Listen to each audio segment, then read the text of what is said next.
দর্শক, পর্দায় যে দৃশ্যটি দেখতে পাচ্ছেন এটি যশোরের ঐতিহ্যবাহী সিনেমা হল মনিহার সিনেমা হল, যেটি শীততাপ নিয়ন্ত্রিত প্রেক্ষাগৃহ। সমগ্র বাংলাদেশ কাঁপানো এই সিনেমা হলটি আগের মতো দর্শকপ্রিয়তা না থাকলেও ঐতিহ্যের ধারক ও বাহক হয়ে আছে যশোর জেলায়। তবে আজ দেখাবো ভিন্ন চিত্র। সিনেমা হলে সিনেমার মানুষ সিনেমার জগতেই রয়েছেন, তবে দর্শক উপস্থিতি যা দেখছেন এটি মোটেও সিনেমা দেখতে আসা লোক নয়। এটি সাধারণ কৃষক যারা লুমিনাক্স কোম্পানির সৌজন্য এসছেন তাদের কোম্পানির অ্যাডভাইজার শুনতে। কোম্পানিটি প্রত্যন্ত অঞ্চলের প্রায় ৩,০০০ কৃষকের সমাবেশ ঘটিয়েছে মনিহার সিনেমা হলে।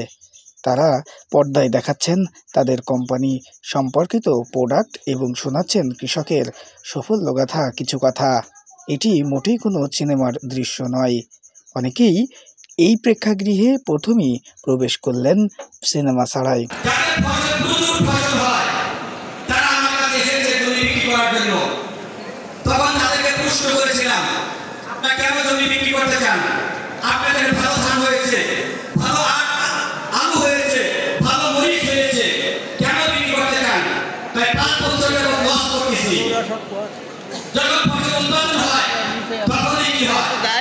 আপনারা